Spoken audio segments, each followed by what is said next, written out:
ఒకటో వచనం నుండి చివరి వచనం వరకు మార్చి చదువుకుంటాం. జకరియా గ్రంథము 4వ అధ్యాయము 1వ వచనం నుండి 14వ వచనం వరకు మార్చి చదువుకుంటాం. నాతో మాట్లాడుచున్న దూత తిరిగి వచ్చి నిద్రపోయిన ఒకని లేపినట్లు నన్ను లేపి,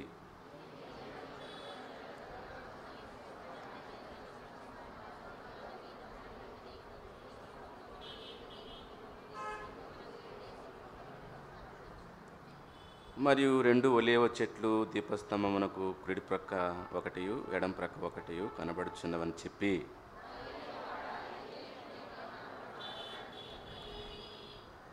నాతో మాట్లాడుచున్న దూత ఇదేమిటో నీకు తెలియదా అని నన్ను అడగగా, నేను నా ఏలినవాడా నాకు తెలియదంటిని.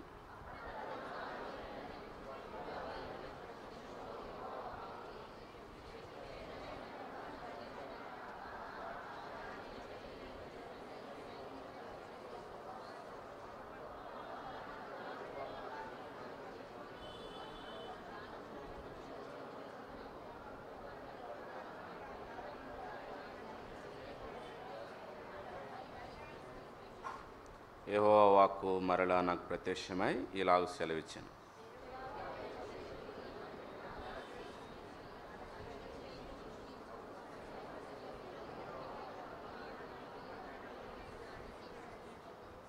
కార్యములు అల్పములైన కాలమును తృణీకరించువాడేవాడు, లోకమంతటను సంచారం చేయు యెహోవా యొక్క 7 నేత్రములు జెరుబ్బాబెలు చేతిలో గుండు నూలునుట చూచి సంతోషించును.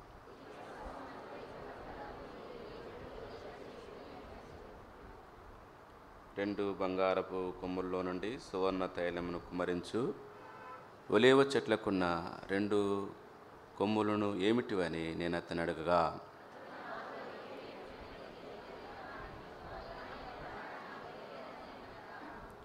అతడు వీరిద్దరూ సర్వలోకనాథుడగు యెహోవా యొద్ద నిలబడుచు తైలం పోయేవారై ఉన్నారనెను. యూదా రాసిన పత్రిక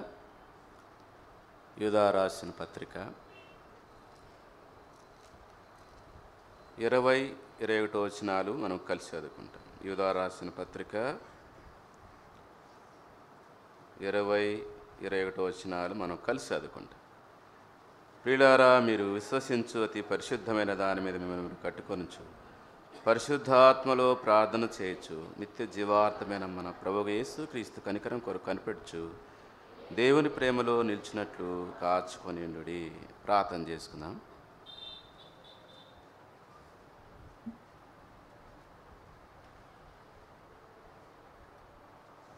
ప్రేమగల మా పరలోక తండ్రి, పరిశుద్ధుడైన దేవా, ఈ మధ్యాహ్నం వరకు మాకు ఇచ్చినటువంటి దివ్యతనాన్ని బట్టి స్తోత్రాలు. నీ దాసు నిలబెట్టుకొని ఒప్పుకోలు కొరకై మీరు ఇస్తొచ్చిన తలంపులు బట్టి స్తోత్రాలు.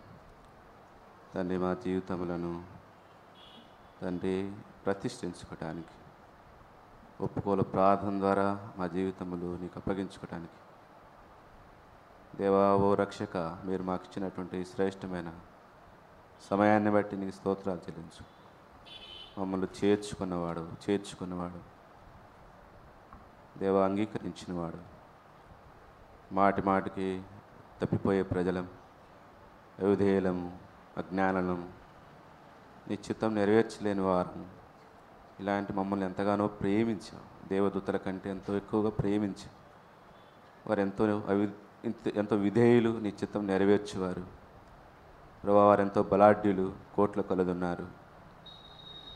వారు నీ చిత్తం నెరవేర్చేవారు ఉన్నప్పటికీ వారిని ప్రేమించలేదు. కానీ అవిధేయులము, అజ్ఞానము తిరిగి జన్మించినప్పటికీ అనేక సార్లు దేవా, లోబడనంత అవిధేయత గలవారం అయినప్పటికీ మిమ్మల్ని ప్రేమిస్తూ, ఎందుకనగా తండ్రి, నీ స్వకీయ ధనముగా మీరు మమ్మల్ని ఏర్పరచుకున్న కారణాన్ని బట్టి, నీ రక్తం ఇచ్చుకున్నటువంటి కారణాన్ని బట్టి మీరు అంతగా మమ్మల్ని ప్రేమిస్తున్నందుకై నీకు వందనాలు చెల్లించుకుంటున్నాను. దయతో జ్ఞాపకం చేసుకున్నాను. ఈ సమయంలో తండ్రి, ప్రార్థన కొరకై 4 మాటలు దయచేయండి. అయ్యొక దాసుని తండ్రి మీరు కనికరించి ఇర్మియా వచనం ప్రకారం నీ మాటలు ఉంచండి తండ్రి. దేవా, నా మాటల్లో ఏ జీవం లేదు తండ్రి, కేవలం ప్రభా మరణం తప్ప నీ మాటల్లో నిత్య జీవం తండ్రి.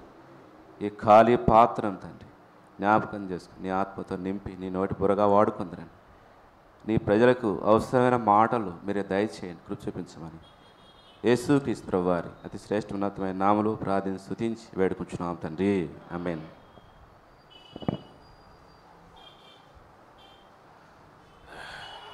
మనం ప్రార్థనలో ప్రవేశించక ముందు జకర్యా గ్రంథం 4వ అధ్యాయం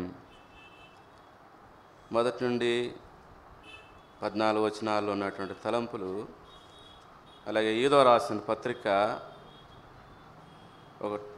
21 వచనాల్లో ఉన్నటువంటి తలంపులు ఆధారం చేసుకొని కొంత దేవుని వాక్యాన్ని మనం ప్రార్థన కొరకై క్లుప్తంగానే ధ్యానం చేసుకోవడానికి మనం ప్రయత్నం చేస్తాం. ఇక్కడ జకర్యా గ్రంథంలో మనం చూసినప్పుడు జకర్యాకు ఒక దర్శనం కనపడతాం. ఈ జకర్యా గ్రంథంలో మనం ఎక్కువగా జకర్యా చూసినటువంటి దర్శనాన్ని చూస్తాం. తాను దర్శనంలో ఏం చూస్తున్నాడు చూడండి. మొదట వచ్చినాము, నాతో మాట్లాడుచున్న దూత తిరిగి వచ్చి నిద్రపోయిన ఒకని లేపినట్లు నన్ను లేపి, ఇవేమిటి, నీకేమి కనపడుతుందని అడగగా, నేను సువర్ణమయమైన దీపస్తంభము, దాని మీద ఒక ప్రమిదయు, దీపస్తంభమునకు 7 దీపములు, దీపమునకు 7 గొట్టములు కనపడుచున్నవి, మరియు 2 ఒలీవ చెట్లు, దీపస్తంభమునకు కుడి ప్రక్క ఒకటియు ఎడమ ప్రక్క ఒకటియు కనపడుచున్నదని చెప్పి, జకర్యాకు దర్శనంలో ఏం కనపడతా ఉందంటే దీపస్తంభం కనపడతా ఉంది, సువర్ణ దీపస్తంభం. మరియు ఆ దీపస్తంభానికి 7 దీపములు ఉన్నట్లుగా చూస్తున్నాం. ఇంకా ఏం చూస్తున్నాడు జకర్యా?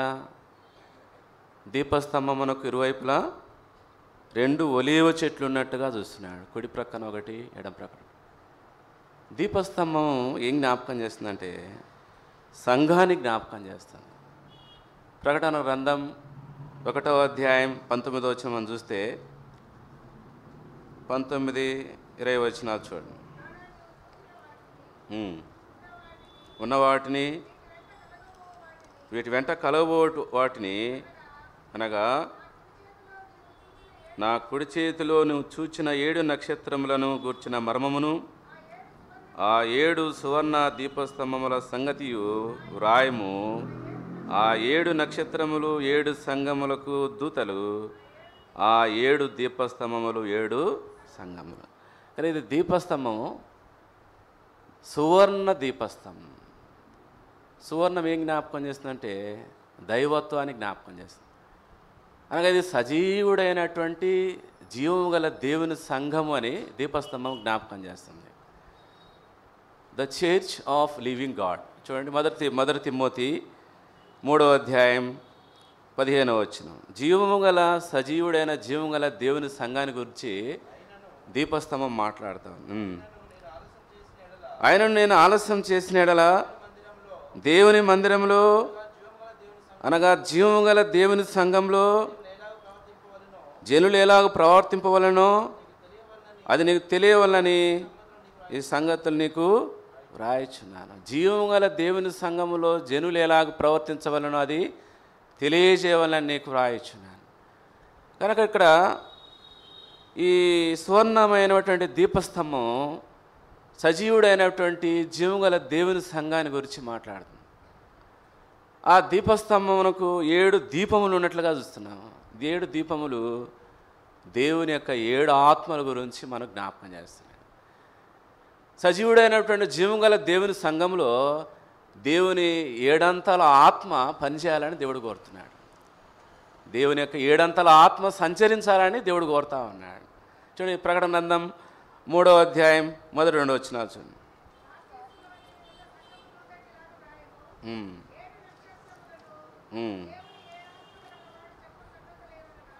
ఈ దేవుని 7 ఆత్మలు గలవాడు చెప్పు సంగతులు ఏమనగా, కనుక 7 దీపములు 7 ఆత్మలు. 4వ అధ్యాయం 5వ చూడండి. ఆ సింహాసనం నుండి మెరుపులను, ధ్వనులను, ఉరుములను బయలుదేరుచున్నవి. మరి ఆ సింహాసనం ఎదుట 7 దీపములు ప్రజ్వలించున్నవి. అవి దేవుని 7 ఆత్మలు. ఆ 7 దీపములు దేవుని 7 ఆత్మలు. కానీ దేవుని సంఘంలో దేవుని యొక్క 7 అంతల ఆత్మచేత మనం నింపబడిన వారుగుండి ఎంతో భారంతో మనం ప్రార్థన చేయవలసిన వారుగా ఉంటున్నాం. పరిశుద్ధాత్మలో you must pray in holy spirit. చూడండి, యూదా రాసిన పత్రిక, దేవుని యొక్క 7 అంతల ఆత్మతో నింపబడిన వారుగుండి మనం భారంతో ప్రసవేదనతో పరిశుద్ధాత్మలో మనం ప్రార్థన చేయాలని ప్రభువు కోరుతా ఉన్నాడు. దేవుని యొక్క 7 అంతల ఆత్మతో నింపబడి. చూడండి, యూదా రాసిన పత్రిక, ప్రియులారా, మీరు విశ్వసించు అతి పరిశుద్ధమైన దాని మీద మిమ్మల్ని మీరు కట్టుకొనుచు పరిశుద్ధాత్మలో ప్రార్థన చేయొచ్చు నిత్య జీవార్థమైన మన ప్రభు యేసుక్రీస్తు కనికరం కొరకు కనిపెడుచు దేవుని ప్రేమలో నిలిచినట్లు కాచుకొనిండుడి. ఇక్కడ 4 సంగతులు ఉన్నాయి, అయితే మనం ధ్యానం చేయం. రెండవ సంగతి ఏంటంటే పరిశుద్ధాత్మలో ప్రార్థన చేయొచ్చు. మనం పరిశుద్ధాత్మలో ఎల్లప్పుడూ ప్రార్థన చేయాలని ప్రభు కోరుతాం. పరిశుద్ధాత్మతో నింపబడి ఏదో మనం పెదవులతో ఆచారంగా అలవాటుగా భారం లేనివారుగా ఏదో కొన్ని మాటలు వలించాలని కాదు, కానీ పరిశుద్ధాత్మతో నింపబడి ఎంతో భారంతో ప్రసవేదనతో ప్రభు యొక్క సన్నిధిలో మన ఆత్మలను కుమ్మరించుకోవాలని ప్రభు కోరుతామన్నాడు. హన్నా అలాగ చేస్తూ వచ్చింది. చూడండి, మొదటి సమూయేలు గ్రంథం 1వ అధ్యాయం 15వ వచనం. హన్నా, అది కాదు నా ఏలినవాడా, నేను మహనోదుఖము గలదానై ఉన్నాను. నేను ద్రాక్షరసంనైనను మద్యంనైనను పానం చేయలేదు, కానీ నా ఆత్మను యెహోవా సన్నిధిని కుమ్మరించుకొనుచున్నాను. ప్రభు యొక్క సన్నిధిలో ఎంతో భారభరితమైన హృదయంతో ఆత్మను కుమ్మరించుకుంటా ఉంది. దేవుని మయం వెడలిపోయినటువంటి దినాల్లో ఎంతో భారంతో తన ఆత్మను కుమ్మరించుకుంటూ ఈ రీతిగా ప్రార్థన చేస్తాను. ఆ ప్రార్థన కూడా మారిపోయింది. అంతకుముందు అయితే తన అక్కర్ల కొరకే ప్రార్థన చేసేది. ప్రభువా, నా గొడ్రాలతనం చూడు, నా కష్టాలు చూడు, నా కడగళ్ళు చూడు, పెరినా చూడు ఎంతో విసిగిస్తూ ఉంది, దాని పిల్లలు చూడు ఎంతో పరిహసిస్తూ ఉన్నారు, నువ్వు చూస్తూ ఉన్నావు కదా అని చెప్పి తన అక్కర నిమిత్తమే, తన కష్టం నిమిత్తమే, తన గొడ్రాల నిమిత్తమే, తాను గొడ్రాలతనం నిమిత్తమే ప్రార్థించేదిగా ఉన్నది. కానీ తర్వాత కాలంలో తన ప్రార్థన మారిపోయింది. దేవుని ఇంటి యొక్క అక్కను గుర్తించి, అయ్యో దేవుని మయం వెడలిపోయింది. 4వ అధ్యాయం 21-22 వచనాలు చూడండి. దేవుని మందసం పట్టబడిన సంగతి, తన మామయు పెనిమిటి చనిపోయిన సంగతి తెలుసుకొని ప్రభావం ఇశ్రాయేలు నుండి పోయినని చెప్పి తన బిడ్డకు ఈకాబోధను పేరు పెట్టాను. కానీ ఇశ్రాయేల్ ప్రజల మధ్య ప్రత్యక్ష గుడారంలో శిలోహులో దేవుని మయం వెడలిపోయింది. కారణం ఏంటి? ఏలీ కుమారుల యొక్క దురాఘాతము, ప్రత్యక్ష గుడారానికి వచ్చినటువంటి దేవుని సేవించడానికి వచ్చిన స్త్రీల యొక్క అపవిత్రత, మరి ఏలీ యొక్క నిర్లక్ష్య వైఖరి, ఇవన్నీ కూడా శిలోహులో ప్రత్యక్ష గుడారాన్ని కూల్చివేసినట్లయినా దేవుని మహిమ ఒక్క దెబ్బకే వెళ్ళిపోయింది. The glory deported from the people of Israel because of their disobedience and అన్హోలీనెస్. వారి యొక్క అపవిత్రతను బట్టి, వారి యొక్క అవిధేయతను బట్టి దేవుని యొక్క మయం ఒక్క దెబ్బకి వెడలిపోయింది. అటువంటి దినాల్లో ఎంతో భారభరితమైన హృదయంతో, ప్రభా ఈ వెడలిపోయినటువంటి మహిమ తిరిగి రావాలంటే ఓ ప్రవక్త కావాలి, నువ్వు కానీ నాకు ఒక బిడ్డనిస్తే ఆ బిడ్డను ప్రవక్తను చేస్తాను అని ఎంతో భారంతో కన్నీటితో ప్రార్థన చేస్తూ వచ్చింది. పరిశుద్ధాత్మలో తన హృదయాన్ని ప్రార్థనలో కుమ్మరించుకుంటూ వచ్చింది, తైలం పోస్తూ వచ్చింది. చూడండి, మనం జకర్యా గ్రంథం 4వ అధ్యాయం మనం చూస్తే దీపస్తంభానికి ఇరువైపులా 2 ఒలీవ చెట్లు ఉన్నట్టు చూస్తున్నాం. ఈ ఒలీవ చెట్లు మోసే ఏలియాల గుర్తుగా ఉన్నారు. ప్రకటన గ్రంథం 11వ అధ్యాయం 1-2 వచనాలు చూస్తే ఆ సంగతుల వైపు మనం వెళ్ళాం. మోసే ఏలియాలనే దేవుడు ఎందుకు జ్ఞాపకం చేస్తున్నాడని నేను చూస్తే, పాత నిబంధన సంఘము క్షేమాభివృద్ధి చెందడానికి ఈ 2 దైవజనులను దేవుడు ఎంతో బలంగా వాడుకుంటూ వచ్చినాడు. ఇశ్రాయేల్ ప్రజలు పలుమార్లు తప్పిపోతూ వస్తున్నప్పుడు మోసే ఎంతో భారంతో వేదనతో విజ్ఞాపన చేస్తూ వచ్చిన ఆ ప్రజల కొరకు 32వ అధ్యాయం మనం చూస్తాము. వారు దూడను చేసుకొని దేవునికి అవిధేయులై పాపం చేసినప్పుడు ఏమని ప్రార్థన చేశాడు? దేవుని కోపం అట్లే రగులుకుంది, వారిని కాల్చివేసి నేను గొప్ప జనంగా చేస్తానప్పుడు మనమైతే ఏం చేసేవాళ్ళం? ఇదే తరుణం అని చెప్పి ముందుకు వెళ్ళిపోయేవాళ్ళం. ప్రభువా, వాళ్ళను కాల్చివేసినట్లయితే వారి దేవుడు అరణ్యంలో చంపేశాడంటారు, నీ నామానికి ఎంతో అపకీర్తి వస్తుంది, కాబట్టి నువ్వు ఏమాత్రం కూడా వాళ్ళని చంపొద్దు, ఒకవేళ నువ్వు చంపేటట్టయితే నీ జీవ గ్రంథంలో నా పేరు తుడిచివేయి అని ఎంతో బ్రతిమలాడుతూ వచ్చినాడు. ఇశ్రాయేల్ ప్రజలు దేవునికి జీవం గల దేవుని ఇచ్చిపెట్టి విగ్రహముల వైపు తిరిగిపోయినప్పుడు, ఏ దినంలో ఒకవేళ మనకు బాహ్య సంబంధంగా విగ్రహాలు లేకపోవచ్చు, కానీ అంతరంగ జీవితంలో ప్రభువు కంటే దేన్ని ఎక్కువగా ప్రేమిస్తున్నాము అది ఒక దూడ. మనకున్న లౌకికము ఒక దూడ, మనకున్న ఆచార సాంప్రదాయాలు, మనం దేన్నైతే ఎక్కువగా ప్రేమిస్తున్నామో అది ఒక దూడ, ఒక విగ్రహం. మనం కూడా తప్పైన ప్రజలుగా ఉంటున్నాం. ఇలాంటి పరిస్థితుల మధ్యలో దేవునికి మోసేల అవసరం, హన్నాల అవసరం. కాబట్టి అలాగే ఏలియా కూడా దేవుని ప్రజలు 2 తలంపుల మధ్య తడబడతా ఉన్నప్పుడు బలిపీఠం ఏమైనది? మొదటి రాజుల గ్రంథం 18వ అధ్యాయం 30వ వచనంలో క్రింద పడద్రోయబడి ఉన్న బలిపీఠం మీద దహన బలు అర్పించబడుతుండాలి, అగ్ని ఎప్పుడు మండుచూ ఉండాలి. అయితే బలిపీఠం పడద్రోయబడింది. దేవుని ప్రజలు ఎలా ఉన్నారు? 2 తలంపుల మధ్య తడబడతా ఉన్నారు. ఇప్పుడు కూడా మనం 2 తలంపుల మధ్య తడబడుతున్నట్టుగానే అనిపిస్తుంది. ఆదివారం నాడు యేసు ప్రభువునే సేవిస్తున్నాం అన్నట్టు ఉంటాము, మిగతా రోజులలో లోకము లౌకికాన్ని సేవిస్తున్నట్టు మన జీవితం ఉంటుంది. మొదటి రాజుల గ్రంథం 18వ అధ్యాయం 21వ వచనం. ఏలియా జిల్లందరి దగ్గరికి వచ్చి, మీరు ఎన్నాళ్ళు 2 తలంపుల మధ్య తడబడుచుందురు, యెహోవా దేవుడైతే ఆయనను అనుసరించుడి, బయలు దేవుడైతే ఆయన అనుసరించి. 2 తలంపుల మధ్య ఉన్నారు. జీవం గల దేవుణ్ణి సేవించాలనేటువంటి ఆ ప్రజలు బయలును కూడా సేవిస్తూ వచ్చారు. ఈ దినంలో దేవుని ప్రజలు లౌకికాన్ని సేవిస్తున్నారు, ఓల్డ్లీనెస్. అంటే లోకము నడుచుకున్నట్టుగా నడుచుకోవాలనేటువంటి ఆశగల ప్రజలుగా ఉంటున్నాం మనం. నిజంగా లౌకికాన్ని అనుసరించి ఎంతో ఓల్డ్లీనెస్ మన జీవితాల్లో చూస్తూ ఉన్నాం. ఆ ఓల్డ్లీనెస్ మామూలు మందిరానికి వచ్చినప్పుడు కనపడదు. ఎప్పుడు కనపడుతుంది? ఎప్పుడు కనపడుతుంది? ఆయా కార్యక్రమాలు, పెళ్ళిళ్ళప్పుడు, ఆయా సందర్భాల్లో ఎక్కడలేని లౌకికం కనపడుతుంది కదా. హిందువులు కూడా పెట్టుకోనంత ఆభరణాలు పెట్టుకొని తొలతూగుతూ ఉంటాం అనమాట.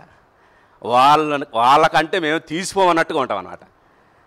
కాబట్టి ఎంతో భయంకరమైనటువంటి దుస్థితిలో లౌకికాన్ని సేవిస్తూ, లోక సంబంధమైన వాటిని సేవిస్తూ, ఈ దినముల్లో చివరి దినాల్లో మనం ఎంతో 2 తలముల మధ్య తడబడుచున్నటువంటి మనకు కూడా దేవుడిస్తున్న వర్తమానం ఏంటంటే, మనం ప్రభువును సేవించాలని. నా ప్రజలారా మీరు నన్ను సేవించండి, లోకాన్ని కాదు లౌకికాన్ని నన్ను సేవించండి. కింద పడద్రోయబడినటువంటి బలిపీఠం ఈనాడు మనం ఆత్మీయంగా ఏ రీతిగా పడద్రోయబడి ఉన్నామో జ్ఞాపకం చేస్తా ఉంది. అటువంటి కాలంలో ఏలియా ప్రార్థన చేస్తూ వచ్చారు, రంగం మీదకి దిగి బయలు ప్రవక్తలను సంహరించి బయలు ప్రవక్తలను ఓడించాడు. తనెంతో భారభరితమైన హృదయంతో ఆ యొక్క కర్మేలు పర్వతం మీద ఎంతో భారంతో ప్రార్థన చేస్తూ వచ్చాడు. మొదటి రాజుల గ్రంథం 18వ అధ్యాయం 30వ వచనం నుండి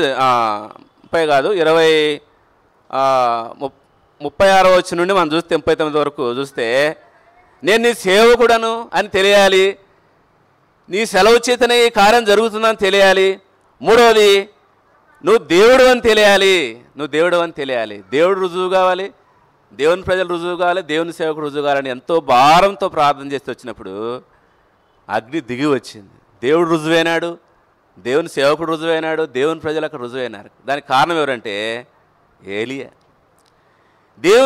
దేవుని ఏలియాల అవసరం, దేవుని మోసేల అవసరం, దేవుని హన్నాల అవసరం. ఒట్టొట్టు ద్వారా కార్యం జరగదు. హన్న అబల కాదు, ఆమె సబల. ఆమె ఎంతో సబల. అబల అంటే కొంతమంది ఏది చూసినా అంతా బట్టబయలే చేస్తూ ఉంటారు. సంఘంలో కానీ కుటుంబంలో కానీ అంతా బట్టబయలు చేస్తూ ఉంటారు. అబలలుగా ఉండకూడదు. ఎట్లా ఉండాలి? సబలగా. సిలువలో ఎంతో భయంకరమైన పరిస్థితి ఉంది, కానీ ఎవరికి చెప్పేది కాదు. ఇప్పుడైతే అంతా టామ్ టామ్, అక్కడ ఇటు జరిగింది ఇటు జరిగింది చెప్తుంటా. ఆమె ఎంతో భారవత్తమైన హృదయంతో మనసులో ఉంచుకొని ఏలీ గురించి ప్రత్యక్ష గుడారానికి సేవించడానికి వచ్చిన స్త్రీల గురించి ఎంతో భారంతో ప్రార్థన చేస్తూ వచ్చింది.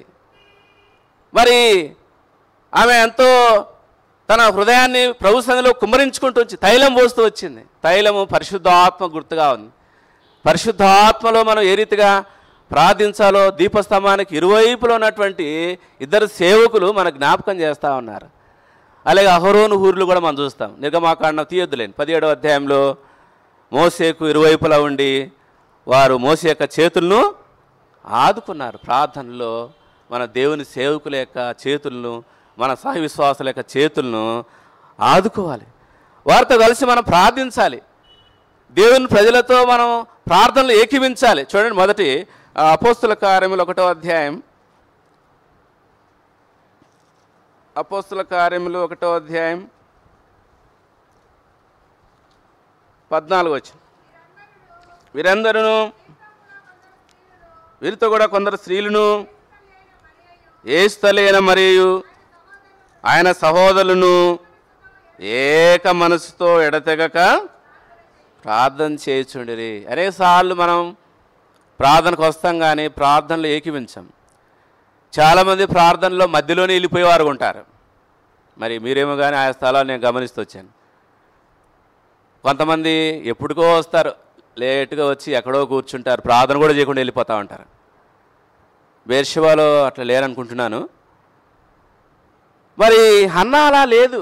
ఆమె ఎంతో భారంతో పట్టుదలతో తన హృదయాన్ని కుమ్మరించుకుంటూ విలాపవాక్యములు 2:19 ప్రకారం మరి ఎంతో భారభరితమైన హృదయంతో తన హృదయాన్ని ప్రభు సన్నిధిలో కుమ్మరించుకుంటూ వచ్చింది.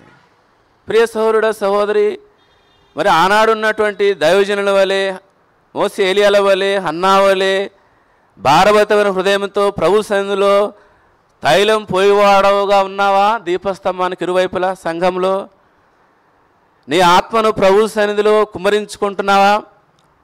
చాలినంత సమయం ప్రభువుతో గడుపుతున్న వ్యక్తిగతంగా. మనం ఒక వర్తమానం నేను చదువుతున్నాను భక్సింగ్ గారిది.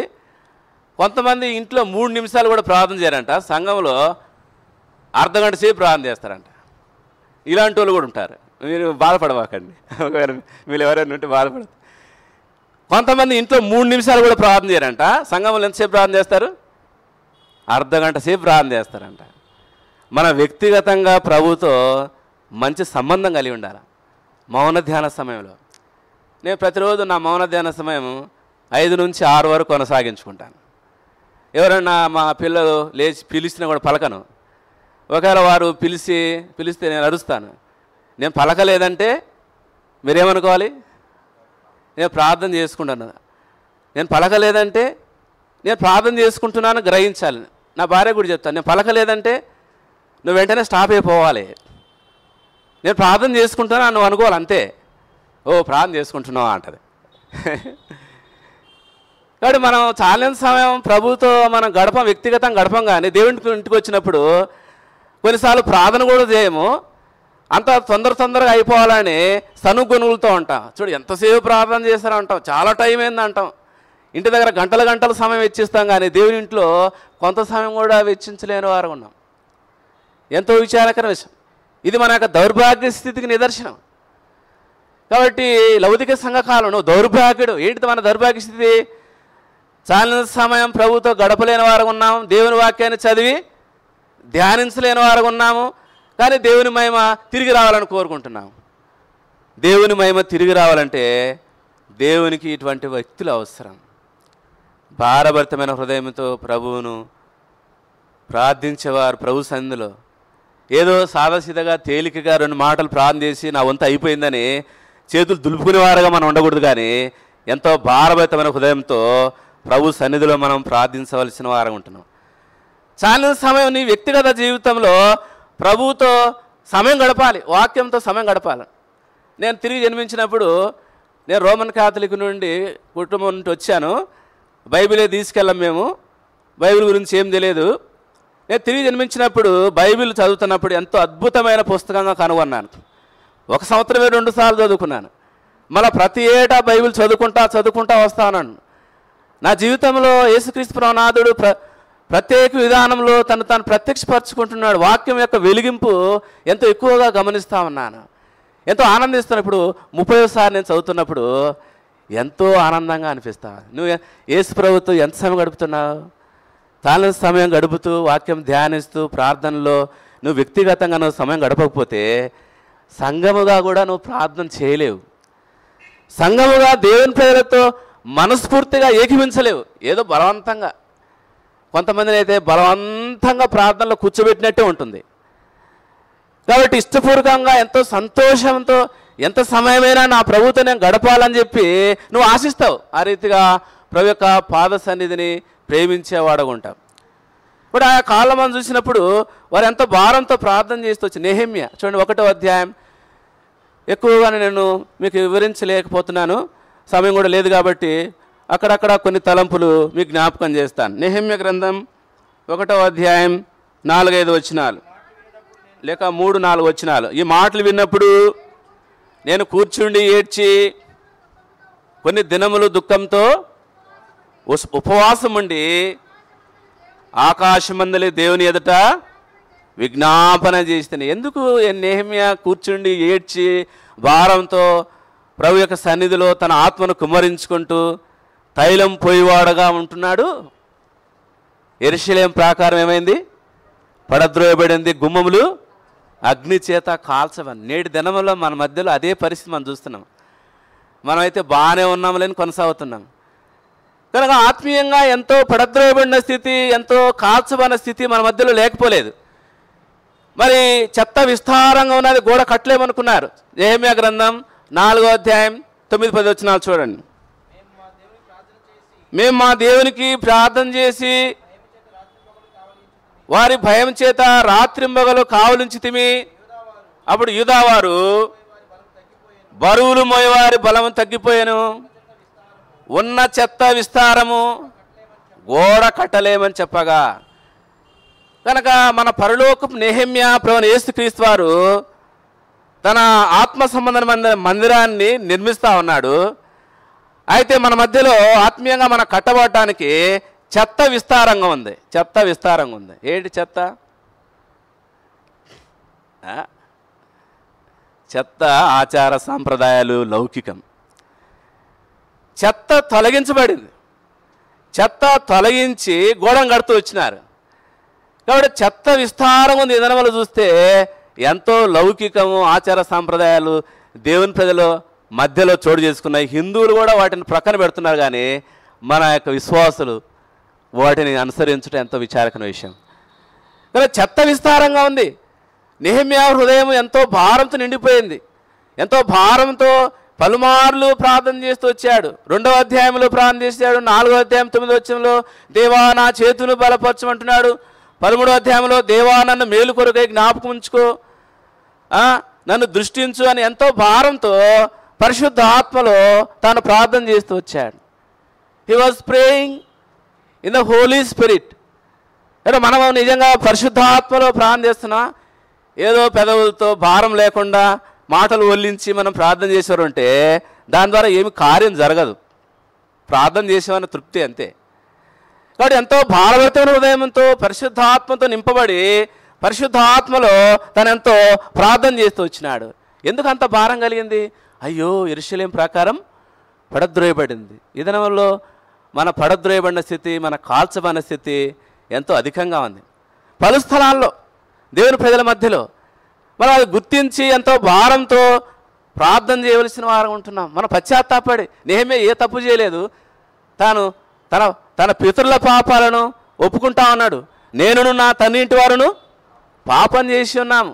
ఆయన చేసింది ఏమి లేదు, దేవుని ప్రజల యొక్క పాపాలు తన మీద వేసుకొని ప్రార్థన చేస్తూ వచ్చాడు. మనం ఇన్ని బలహీనతలు కలిగి ఉండి మనం ఏం ప్రార్థన చేస్తాము? బట్టనెత్తోడు మందిస్తాననంట. బట్టనెత్తోడు మందిస్తానంట. ఏంటంటే వాడికే బట్టతల ఏమిస్తాడంట, బట్టతలకు మంది ఇస్తానన్నారు, బట్టతలకు మంది ఇస్తానని అంటున్నాడంట. వాడు ఏదో టోపీ పెట్టుకొని టోపీ లాగాడు. ఏముంది వాడికి? బట్టతల ఉంది. బట్టతలోడు మందు ఎలా ఇవ్వగలడు? మనం అట్లున్నాం, మనమే బలహీనంగా ఉన్నాం. మనం అనేక విషయాలు ప్రార్థన చేస్తాం, ప్రభువా వాళ్ళు ఇది ఉంది ఇల్లు ఇది ఉంది అంటాం. మనమే ఇంత లౌకికం ధరించుకుంటాం. పెళ్ళిళ్ళప్పుడు మన సందర్భం ఎదురైంది, బిలీవర్స్ ఏదో ఒక చైన్ మెడలో వేసుకుంటుంది ఆ పాప. ఆ పుట్టినరోజు ఎన్ని గాజులు ఇంతింత బంగారు ధరించుకుంది. అంటే నేను అనుకున్నాను, లోకస్తుల్ని మించి మనం ఎందుకు ఉండకూడదు అనుకుంటారు ఈ దినములో బిలీవర్స్. మీకన్నా మేమేమి తీసిపోము. అది కాదు, మనం అట్లా కాదు ఉండాల్సింది. మేము దేవుని ప్రజలం, ఆయన సొత్తైన ప్రజలం, ప్రత్యేకించమన్న ప్రజలం. We are separated people. కాబట్టి అది లోకం గుర్తించాలి. అబ్బా వీళ్ళు దేవుని ప్రజలు, ప్రత్యేకించమన్న ప్రజలు. ఎంత ప్రత్యేకత, ఎంత పరిశుద్ధత, ఎంత విధేయత, ఎంత సాత్వికం, ఎంత ధీరత్వం అని ఇతరులు గ్రహించేట్టుగా ఉండాలి. అప్పుడే మనం ఆత్మీయంగా కట్టబడుతున్నట్లు లెక్క. లేకపోతే మనం కట్టబడలేని వారుగా ఉంటున్నాము. మన పరలోకపు నెహెమ్యా ప్రభువైన యేసుక్రీస్తు వారు ఆత్మ సంబంధమైన మందిరాన్ని కట్టుకుంటున్నాడు. 1 పేతురు 2వ అధ్యాయం 5వ వచనం. 1 పేతురు 2వ అధ్యాయం 5వ వచనం. యేసుక్రీస్తు ద్వారా దేవునికి అనుకూలములకు ఆత్మ సంబంధమైన బలులు అర్పించుటకు పరిశుద్ధ యాజకులుగా ఉన్నట్లు మీరును సజీవమైన రాళ్ళవలి నుండి ఆత్మ సంబంధమైన మందిరముగా కట్టబడుచున్నారు. We are being built as spiritual house of God. మరి ఆత్మ సంబంధమైన గృహముగా, దేవుని గృహముగా మనం కట్టబడతా ఉన్నాం. మనం కట్టబడలే, ఇంకా కట్టబడుతున్నాం. వీఆర్ బీయింగ్ బిల్ట్, కట్టబడతా ఉన్నాం. నిర్మాణం పూర్తి కాలేదు. అయితే మన లొసుగులు, మన పతనాలు ఎప్పటికప్పుడు సరి చేసుకొని మనం ఆత్మీయంగా కట్టబడపోతే నిత్యత్వంలో నష్టపోతాం. వధువు సంఘంగా ఉండలేం. ఏదో పరలోకంలో మూల చేరుకొచ్చాం, కానీ రక్షించబడిన కారణాన్ని బట్టి వధువు సంఘం ఉండలేం. వధువు సంఘముగా ఆయన ప్రేమానురాగాలు, దయాదాక్షణ్యములు మనం అనుభవించడానికి ఆయన మనల్ని ఏం చేశాడు? ప్రదానం చేసుకున్నాడు. హోషియా 2:19 చూస్తాం. 2 కొరింథీ 11:2-3 వచనాల్లో క్రీస్తుకు మిమ్మల్ని ప్రదానం చేస్తే అంటాడు, పవిత్రురాలైన కన్యగా ఉంటాకు. మన మధ్యలో ఎంతో కలంకం, ముడత, మచ్చ, డాగున్నట్టుగా మనం చూస్తున్నాము. మనం వాక్యం ద్వారా ఉదకస్నానం చేయబడి పరిశుద్ధపరచబట్టు కొరకు తీర్మానం చేసుకోవాలి. ఇలాంటి లౌకికమైన విషయాలు మనకు కనపడినప్పుడు మనం సరి చేసుకొని అనేకుల కొరకు ఎంతో భారంతో ప్రార్థించవలసిన వారు ఉంటున్నాం. నశించు ఆత్మల కొరకు ప్రార్థించవలసిన వారు ఉంటున్నాం. చూడండి, అబ్రహాము సొదొమ గొమొర్రాల విషయమై ఏ రీతిగా జ్ఞాపం చేస్తున్నాడండి. ఆదికాండము 18వ అధ్యాయం 22వ వచనం నుండి 33 వరకు అనుకుంటాను. 70 మందితో ప్రారంభించాడు. తీయద్దులే, అంత చదవద్దులేండి. ఆ పట్టణంలో 70 మంది నీతిమంతులు ఉంటే ఆ 70 మంది నీతిమంతుల నిమిత్తం ఆ పట్టణమును కాయవా అని చెప్పి అంటూ వచ్చాడు. 50 కానింటి స్టార్ట్ చేసి 50 నుంచి ఎక్కడికి వచ్చాడు? 45 మందికి వచ్చాడు. 45 మంది నుంచి 40కి వచ్చాడు. 40 నుంచి ఎక్కడికి వచ్చాడు? 40 తర్వాత 35 రావాలా? ఏమొచ్చింది? 30 మంది. 30 తర్వాత ఏం రావాలి? 35 రావాలి. 20 మంది. 20 మంది తర్వాత 15 మంది రావాలి. కానీ 10 మంది కూడా లేరు. ఒకడున్నాడు లోతు. ఆయన కూడా చాలా లోతులో ఉన్నాడు. ఎక్కడున్నాడు? సొదొమ గవినెద్దు ఉన్నాడు. ప్రార్థనాభారం కోల్పోయినాడు. పెద్దరికం చేపట్టాడు. అక్కడ అంత పంచాయతీలు తిరుస్తూ ఉన్నాడు. ప్రార్థనాభారం లేదు. కుటుంబ విషయమై చింత లేదు. అయ్యో మరి భార్య ఇలా ఉంది, పిల్లలు ఇలా ఉన్నారే, అల్లుళ్ళు ఇలా ఉన్నారే అనే చింత లేదు. దినములు చూస్తే చాలామంది అలానే ఉన్నారు. నిలువెత్తని స్థితిలో, ఆత్మీయంగా దిగజారిపోయిన స్థితిలో, పడిపోయిన స్థితిలో మన సహోదరులు అనేకులు లోతు లాంటి వారు ఉన్నారు. లోతు అంటే చుట్టబడుట, ర్యాపిడ్. కనుక లౌకికం చేత, లోక వ్యవహారాల చేత, సాంప్రదాయాల చేత చుట్టబడినటువంటి మన సహోదరుల నిమిత్తం మన ప్రార్థన విజ్ఞాపన ఏంటి? అబ్రహాము యొక్క ప్రార్థన బట్టి లోతు కాపాడబడ్డాడు. సొదొమ గొమొర్రాల కొరకై ఎంతో భారంతో విజ్ఞాపన చేస్తూ వచ్చాడు. నశించు ఆత్మల కొరకు మన భారం ఏది? ప్రార్థన కూడికల కంటే ఎంతో బండల భారం చాలామందికి. ఈరోజు అంటే సెలవు దినం కాబట్టి చాలా సంతోషం వచ్చారు, చాలా మంచిది. మరి మిగతా మరి సంఘ ప్రార్థన రోజు, బైబిల్ స్టడీ రోజు, మరి ఉపవాస ప్రార్థన రోజు మరి రావాలనే తాపత్రయపడాలి. నేను కొంతమంది చూశాను, వాళ్ళు నామినల్ క్రిస్టియన్స్, వారు సిఎస్ఐ బ్యాక్గ్రౌండ్, మరి ఎంత ఆసక్తి పరిగెత్తా ఉంటారు బైబిల్ తీసుకొని. అక్కడ ఏం సరే వాక్యం ఉండదు, మరి వాళ్ళని బలపరిచేవారు ఉండరు, ఆ రక్షణ గురించి బోధించబడదు. వారెంతో సంతోషంతో పరుగు పరుగున పోతూ ఉంటారు. నేను చాలా విచారపడ్డాను. మరి ఈ దినంలో దేవుని ప్రజలు మన ఎంత ఆసక్తి, ఎంత భారం, ఎంత పట్టుదల మనకు ఉండాలి వారికంటే. హిందువులు ప్రక్కనే సాయిబాబా గుడి ఉంది, వాళ్ళు గురువారం ఆ చివరి నుండి ఈ చివరి వరకు పరిగెత్తుకుంటూ వస్తారు, ఆ చివరి నుండి ఈ చివరి వరకు. ఒక ఏదో పాల ప్యాకెట్ తీసుకుంటారు, అంత దూరం కాళ్ళు కొట్టుకుంటూ వస్తే కనపడేదేంటి? అక్కడ విగ్రహం.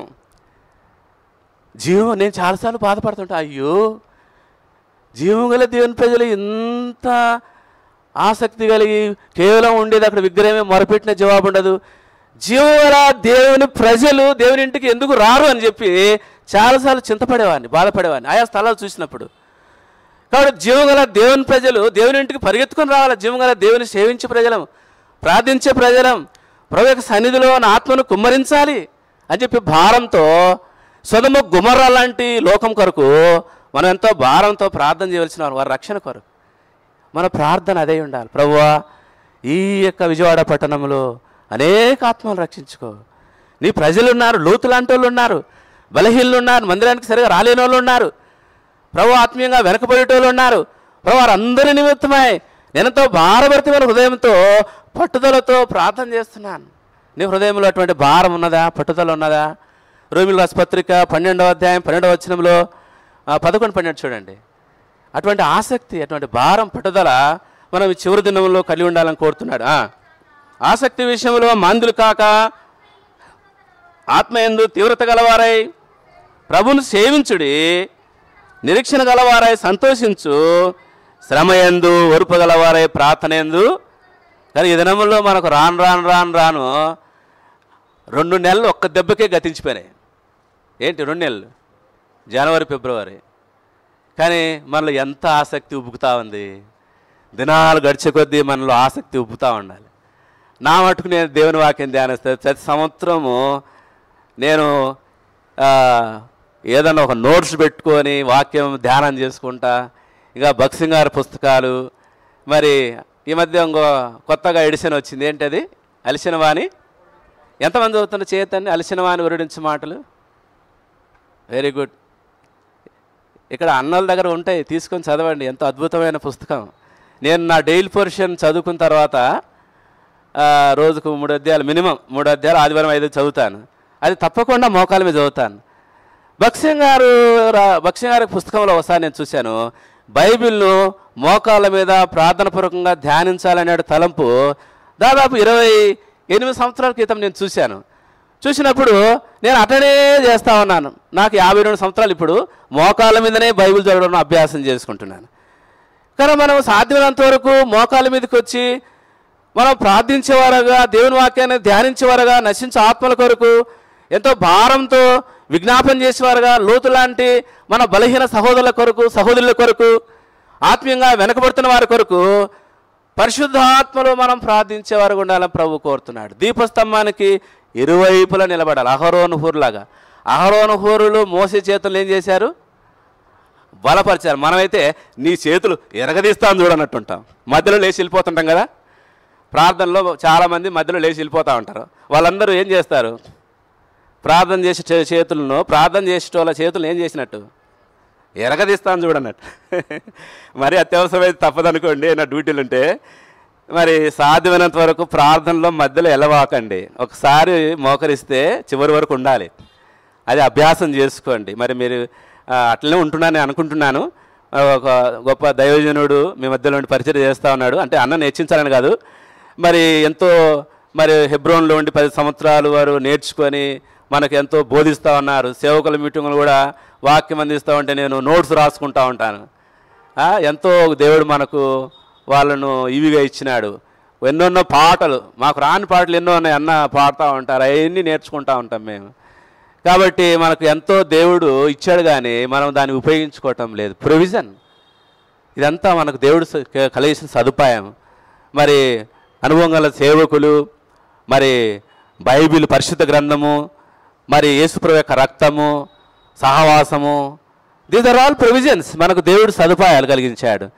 కాబట్టి మనం ఆ వనరులను ఉపయోగించుకొని ఆత్మీయ జీవితంలో ఎంతో క్షమాభివృద్ధి పొందాలని దేవుడు కోరుతా ఉన్నాడు.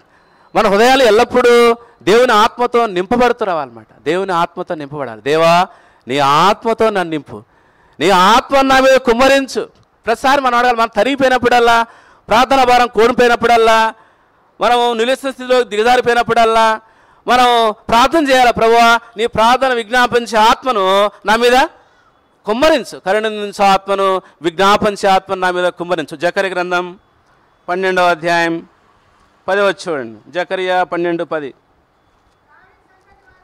దావీదు సంతతి వారి మీదను యెరూషలేము నివాసుల మీదను కరుణించు ఆత్మను, విజ్ఞాపన చే ఆత్మను. మరి మనలో ఎంతమంది ప్రార్థన చేస్తున్నాము? నేను ప్రార్థన చేసుకుంటాను, ప్రభువా నీ విజ్ఞాపన చే ఆత్మను, కరుణించు ఆత్మను నా మీద కుమ్మరించు. కొన్నిసార్లు ఇట్లా కూడా ప్రార్థన చేస్తున్నాను. దేవుడు కొన్ని సంవత్సరాల క్రితము ఈ వాగ్దానం చూపించాడు. యెషయా గ్రంథం 59:21.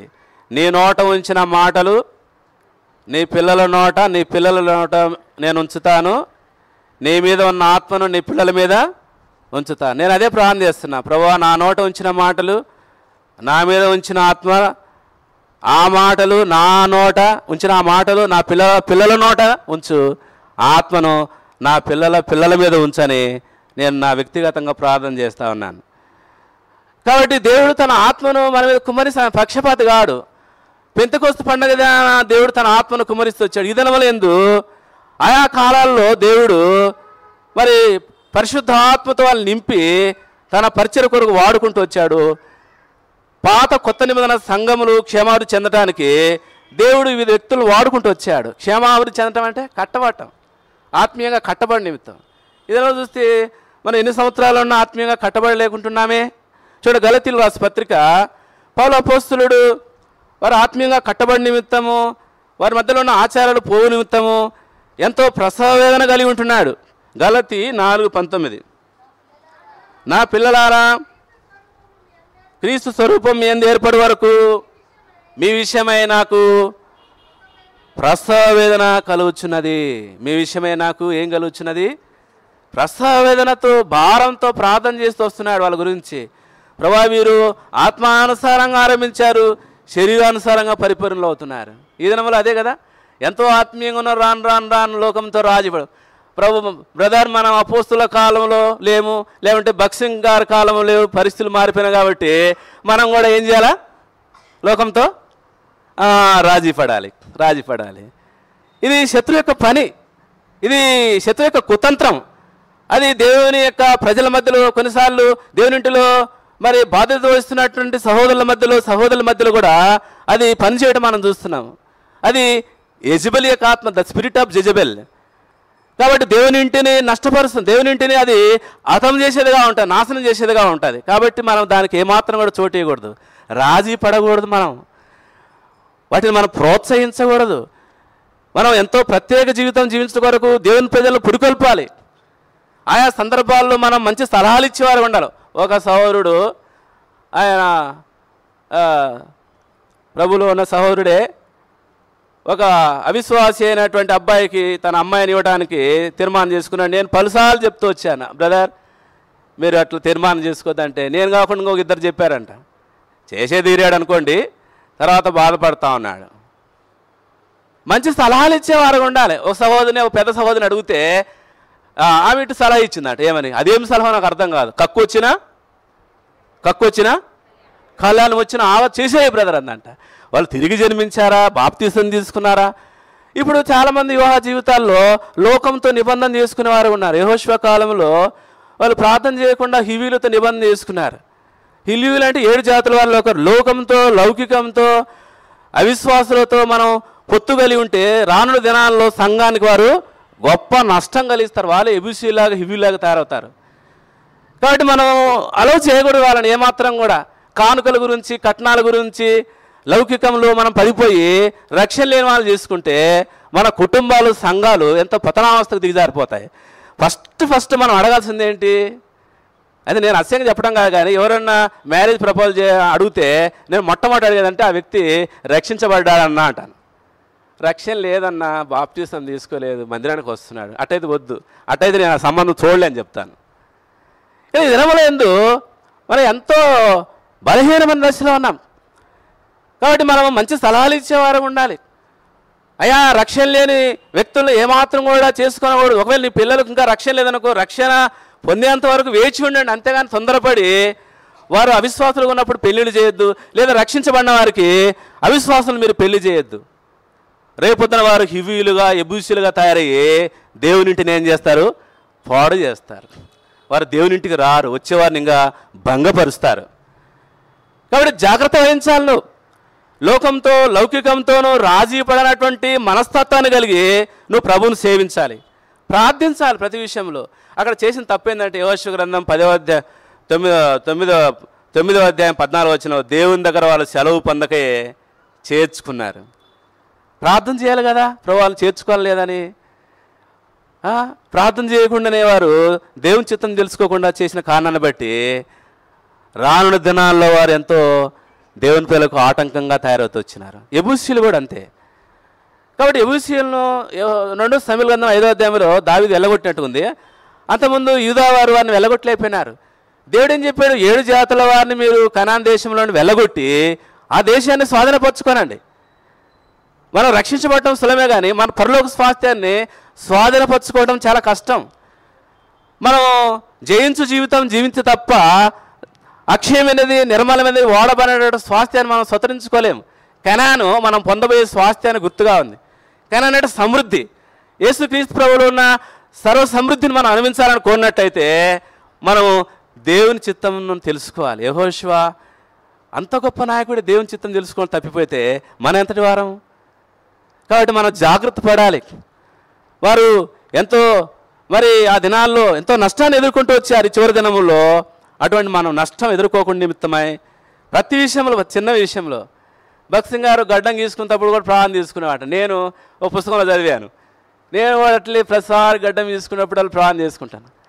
రోజుకి ఎన్నిసార్లైనా మోకరించవచ్చు, చిన్న విషయమైనా మోకరించవచ్చు అని భక్త్ సింగ్ గారు ఓ పుస్తకంలో తన వర్తమానం తెలియజేశాడు. నేను రోజుకు 10 సార్లు మోకరిస్తూ ఉంటాను. బయటికి వెళ్ళి రావడం, మళ్ళీ మోకరించడం, మళ్ళీ బయలుగడం మోకరించడం. మా పిల్లలు అంటారు, డాడీ ఇన్నిసార్లు మోకరించాలని. అట్లా ఉంది. దైవజనుడి యొక్క సాక్ష్యం అలా ఉంది. భక్త్ సింగ్ గారి నోటి నుండి రోజుకి 20 సార్లు వచ్చిందంట. ఏమని లెటర్స్ ప్రే అనే మాట రోజుకి 20 సార్లు వచ్చిందంట ఆ నోటి నుండి. మన బ్రతుకులో ఏమనుకోండి, వేరే విధంగా అనుకోవద్దు. మన జీవితంలో కనీసం రోజుకు ఒక్కసారి కూడా రాదు కదా. మనం కుటుంబ ప్రార్థన చేసుకుందాం, కలిసి ప్రార్థన చేసుకుందాం, మందిరానికి వెళ్ళి ప్రార్థన చేద్దాం అని మన నోటి నుంచి అనేక సార్లు ప్రార్థన చేసుకుందామని మన మాటే రావటం లేదు. ఎంత విచారకర విషయం. కనుక మనం ప్రార్థించేవారు ఉండాలని ప్రభు కోరుతా ఉన్నాడు. పరిశుద్ధాత్మలో ఎల్లప్పుడూ ప్రార్థన చేయొచ్చు. నిత్య జీవార్థమైన మన ప్రభువైన యేసుక్రీస్తు కనికరం కొరకు కనిపెట్టచ్చు. దేవుని ప్రేమలో మనం నిలిచి ఉండి మనం ఆత్మీయంగా అతి పరిశుద్ధమైన దాని మీద, అనగా దేవుని వాక్యం మీద కట్టబడాలని కోరుతున్నాను. We have to built upon the word of God. దేవుని వాక్యం మీద మనం కట్టబడాలి. అంతేగాని మన సొంత ఆచారాలు సాంప్రదాయాల మీద కట్టబడితే మనం ఒక దినం కుప్పకూలిపోతాం. కాబట్టి మనం జాగ్రత్త పడాలి. అటువంటి విధానంలో మనం ప్రభువును సేవించినట్లు, మరి అటువంటి ప్రార్థనా భారం కలిగి ప్రభువును సేవించినట్లు ప్రభు మనకు సహాయం ఇచ్చునుగాక.